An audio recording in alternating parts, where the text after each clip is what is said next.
사환들아 범사에 두려워함으로 주인들에게 순종하되 선하고 관용하는 자들에게만 아니라 또한 까다로운 자들에게도 그리하라. 부당하게 고난을 받아도 하나님을 생각함으로 슬픔을 참으면 이는 아름다우나 죄가 있어 매를 맞고 참으면 무슨 칭찬이 있으리요. 그러나 선을 행함으로 고난을 받고 참으면 이는 하나님 앞에 아름다우니라. 이를 위하여 너희가 부르심을 받았으니 그리스도도 너희를 위하여 고난을 받으사 너희에게 본을 끼쳐 그 자취를 따라오게 하려 하셨느니라. 그는 죄를 범하지 아니하시고 그 입에 거짓도 없으시며 욕을 당하시되 맞대어 욕하지 아니하시고 고난을 당하시되 위협하지 아니하시고 오직 공의로 심판하시는 이에게 부탁하시며 친히 나무에 달려 그 몸으로 우리 죄를 담당하셨으니 이는 우리로 죄에 대하여 죽고 의에 대하여 살게 하려 하심이라. 그가 채찍에 맞음으로 너희는 나음을 얻었나니 너희가 전에는 양과 같이 길을 잃었더니 이제는 너희 영혼의 목자와 감독 되신 이에게 돌아왔느니라. 아멘. 여러분, 종이라는 단어를 들으면 무엇이 떠오르십니까? 오늘날 우리는 부당한 대우를 받으면 신고로 할 수 있죠. 마음에 들지 않으면 사직서를 쓸 수 있습니다. 최소한의 임금과 휴식이 보장됩니다. 그러나 오늘 본문이 말씀하시는 여기 사환들, 곧 1세기 로마 제국의 노예들에게 그런 선택지는 없었습니다. 그들은 태어나면서부터 혹은 전쟁에 지거나 빚을 갚지 못해 노예가 된 이후로 단 한 번도 자신의 삶을 스스로 선택할 수 없었습니다.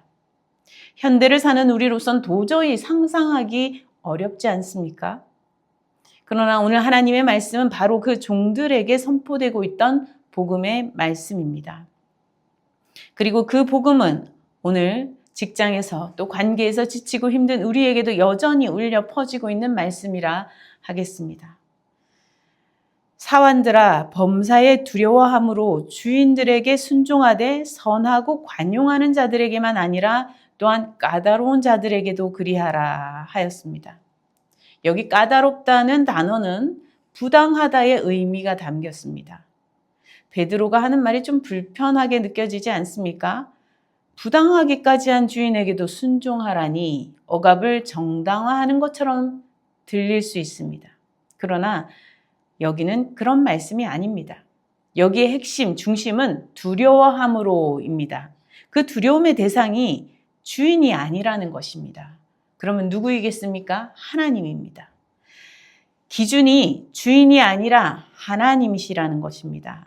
주인에게까지만 우리 시선을 머물고 일을 하는 그런 것처럼 사람들이 주인에게까지만 머물러 있는 그 시선을 더 높이 들어서 하나님께로 들어 올려 고정하라는 것입니다. 주인을 향하여 서 있지 말고 하나님을 향하여 서 보라는 것입니다. 정말 두려운 분이 누구신지 하나님 앞에서 두려움으로 하라는 것입니다. 고난은 결코 사실 미화될 수 없지 않습니까? 그러나 하나님을 바라보고 견디는 고난은 아름답다고 말씀하고 있습니다. 우리는 종종 실수와 잘못으로 고난을 겪기도 합니다. 심지어 그리스도인이 되었다고 해도 장로나 목사가 되어도 여전히 부족하여 오를 범하기도 합니다. 여기에는 칭찬이 없겠지요. 그러니 칭찬을 들을 만한 것은 무엇입니까? 고난 중에도 더욱더 하나님을 바라보고 선하게 나아가는 것입니다. 우리가 부족하고 죄인임을 부인할 수 없지요. 우리는 실수투성이니까요. 믿음이 더해간다고 해도 우리는 여전히 죄인입니다. 아니, 더 죄인임을 고백할 수밖에 없게 되어가는 것입니다. 하지만 그래서 우리가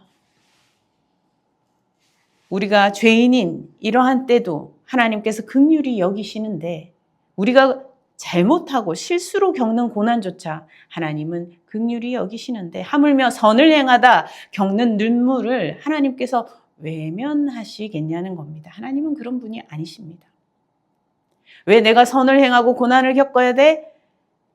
겪어야 되는 것이 아니라 그것을 견뎌내고 믿음으로 하나님을 바라보고 나아가는 것을 칭찬한다는 것입니다. 요셉처럼 의롭고 성실하게 행하고도 고난을 겪을 때 오늘 본문은 하나님을 바라보며 견디어 그 고통의 터널을 끝까지 걸어가라고 말씀하고 있는 것입니다. 성경이 말씀하고 있는 이 말씀은 부당하게 고난을 받아도 하나님을 생각함으로 슬픔을 참으면 이는 아름다운 일이다 이렇게 기록하고 있는데요. 요약하면 하나님을 바라보고 참으면 그것이 아름답다는 거예요.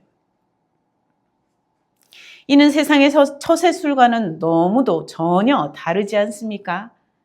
하나님의 은혜에 속한 태도를 우리에게 알려주고 있습니다. 아무도 대변해 주지 않고 알아주지 않고 관심조차 가져주지 않는 그 자리, 그 모든 현장을 하나님께서는 보고 계시고 알고 계시다는 것입니다.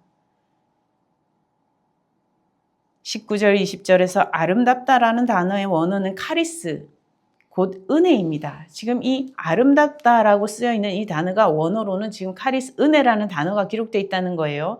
아무도 알아주지 않는 그 자리에서 하나님을 향해 서서 묵묵히 선을 행하는 것. 세상에서 보면 불쌍해 보이죠. 아이고 어쩌다가 저런 일을. 아이고 저 사람은 왜 하필 잘못 걸려서 저렇게.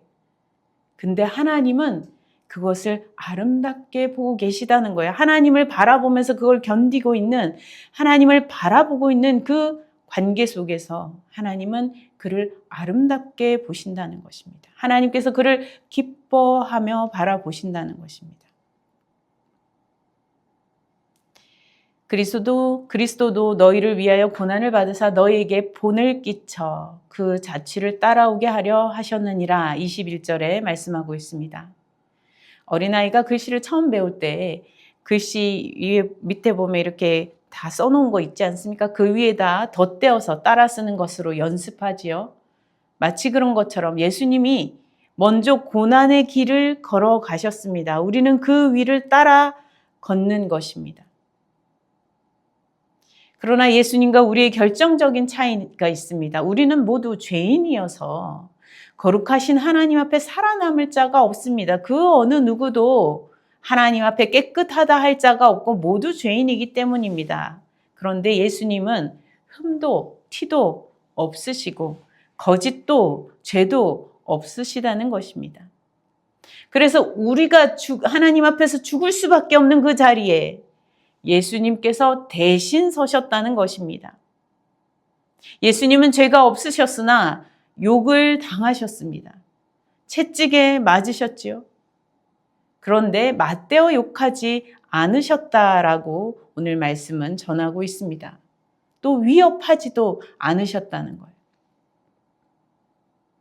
정당한 것으로 오히려 맞대어 더 상대방의 잘못을 명확하게 드러나게 할 수 있음에도 불구하고 맞대어 욕하지 않으시고 위협하지도 않으시고 처절한 고통 속에서 오직 그 모든 억울함과 모든 판결을 하나님께 맡기며 사람들의 죄의 짐을 대신 지고 걸어가셨다는 것입니다.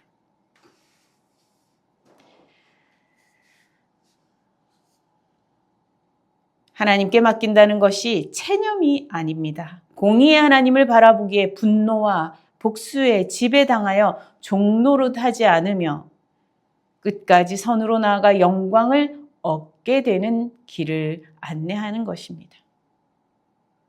직장에서 부당한 일을 당하시는 경우 있죠. 억울하게 비난받는 일들, 우리 가정에서도 있을 수 있고요. 친구 관계에서도 있을 수 있고요. 동료 가운데서도 있을 수 있고요. 이런 일들 흔히 일어납니다. 예수님께서 그 자리에 먼저 서셨습니다. 그 어떤 잘못도 없이 우리를 위해서 우리가 당하는 그 어떤 고난보다 훨씬 더한 고난의 자리로 친히 나아가셨습니다. 그 사실을 잊지 말고 기억합시다. 그가 채찍에 맞음으로 너희는 나음을 얻었나니 라고 24절에 말씀합니다. 베드로가 지금 이사야 53장을 인용하면서 치유의 기적을 지금 선포하고 있습니다. 당시 노예들 중에는 채찍 자국을 가진 이들이 있었을 것입니다.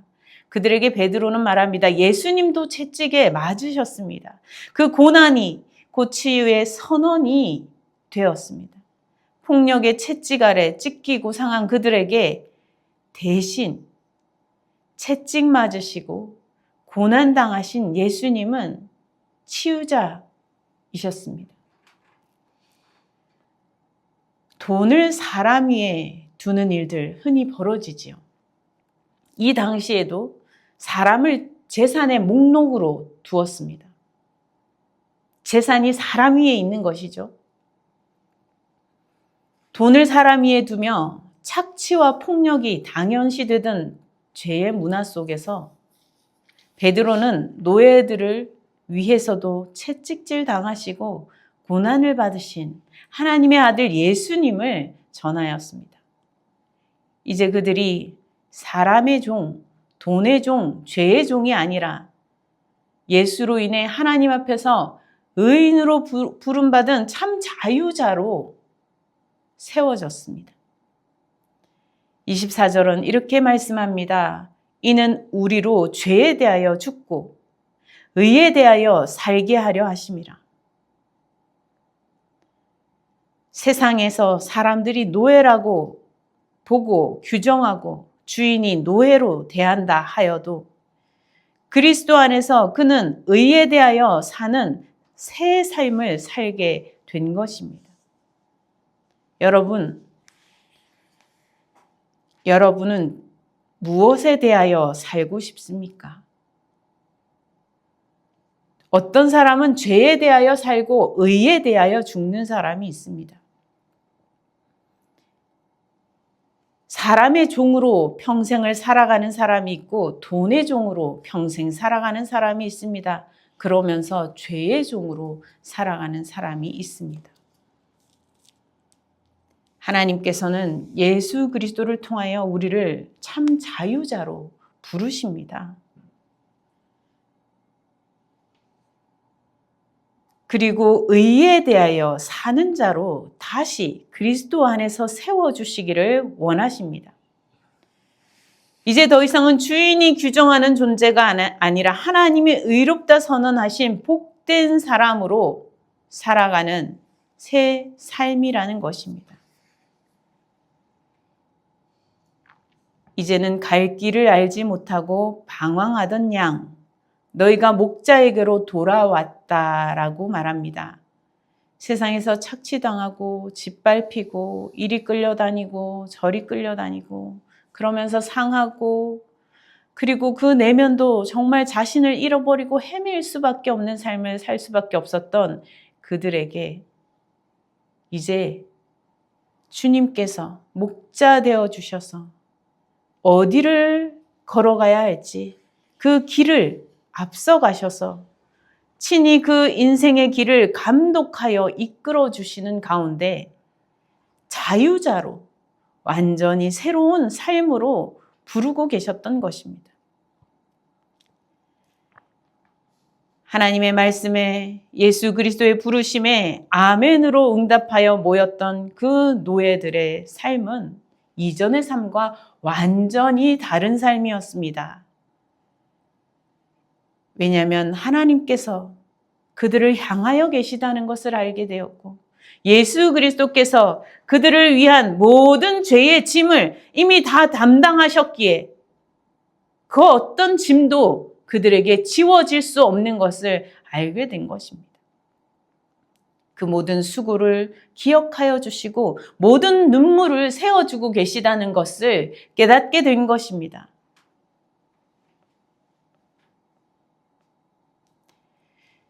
우리도 오늘날 살아가는 우리들도 사실 부당한 대우에 지치기도 하고 억울한 일을 당하여 분한 일이 생길 수도 있습니다. 또 내가 사람을 부당하게 대하는 실수로 범할 수도 있습니다. 우리는 사람의 눈치와 그 아래에서 종으로서가 아니라 하나님을 바라보며, 그래서 정말 하나님께 내 인생을 맡기고 그 하나님을 향하여 나아가는 길로 걸어갈 수 있기를 바랍니다. 예수 그리스도께서 이미 자치로 우리에게 남겨주신 그 십자가의 길을 우리가 걸어갈 수 있는 것, 부당하게 고난당하여도 까다로운 사람들을 만나더라도 그래도 하나님을 바라보며 끝까지 선하게, 선에서 악으로 가는 것이 아니라 우리도 여전히 끝까지 선으로 나아가는 그러한 선택으로, 믿음으로 나아갈 때 하나님께서 참으로 아름답구나, 은혜구나 하고 바라보신다는 것이죠. 우리의 정체성은 어떤 직장에 다니느냐가 아닙니다. 우리의 정체성은 나의 윗사람, 상사와 내가 있는 그 시스템이 나를 어떻게 해주느냐에 있지 않습니다. 때로는 우리가 착취당하는 것 같이 힘든 일을 겪을 수도 있습니다. 원치 않으나 세상에서 그렇게 돌아가는 가운데 내가 그 자리에 서 있을 수 있습니다. 그런 상황에서라도 하나님을 바라보고 그리스도 안에서 설 때에 고침받게 될 것이라고 말씀합니다. 왜 그렇습니까? 예수 그리스도께서 대신 채찍에 맞으심으로 우리는 나음을 입는 그러한 놀라운 치유의 역사가 일어나기 때문입니다. 우리의 모든 아픔과 모든 고통을 주님께서 다 가져가시고 우리는 모든 그 분노와 그 억울함의 짐을 다 벗김 받고 우리는 자유를 얻게 되는 것입니다. 고난의 종, 그 길은 굴욕의 길이 아닙니다. 예수 그리스도께서 먼저 그 길을 걸으셨고 이후에는 영광으로, 부활로 바꾸셨습니다. 우리도 그 자치위를 걷는 사람들입니다. 우리도 아프고 눈물 나고 힘겨운 과정이 있더라도 결국 하나님의 놀라우신 영광 가운데 참여하는 데까지 이르게 될 것입니다. 이러한 믿음 가지고 우리가 모든 인생의 길에서 고난의 종의 길을 묵묵히 걸어가실 수 있기를 바랍니다. 이제 부활절 넷째 주 성찬 예식을 거행하겠습니다.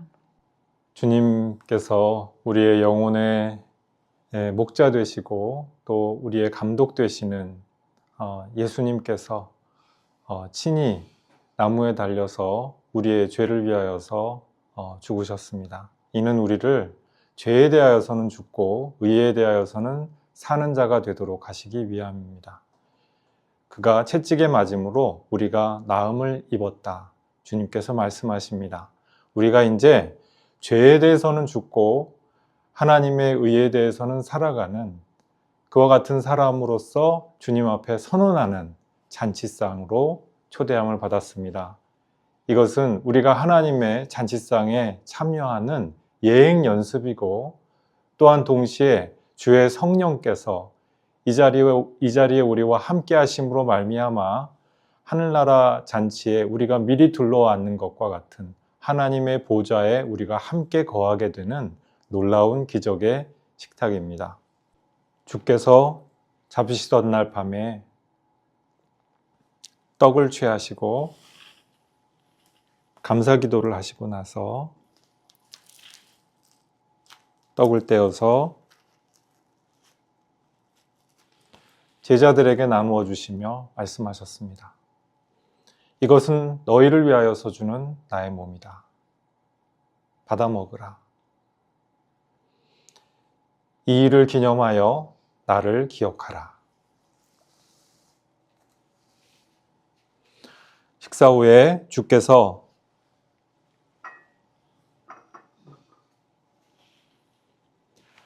잔을 들어 감사 기도하시고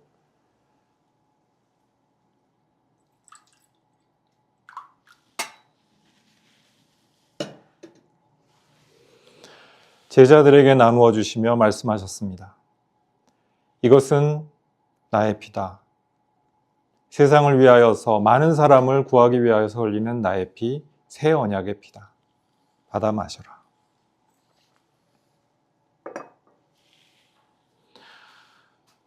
우리가 주님의 떡과 잔을 취할 때마다 우리는 주님의 죽으심과 부활하심을 기념하는 것입니다. 또 주님 오실 때까지 주님의 죽으심과 살리심에 대하여서 선포하고 고백하는 일에 참여하는 것입니다. 교우 여러분, 주 성령께서 우리 이 자리에 함께 하셔서 이것이 주께서 친히 떡을 떼시고 또한 잔을 나누셨던 그 자리로 우리를 옮겨주시고 동시간에 거할 수 있게 해주시는 그러한 기적을 우리 가운데서 행하시는 것입니다.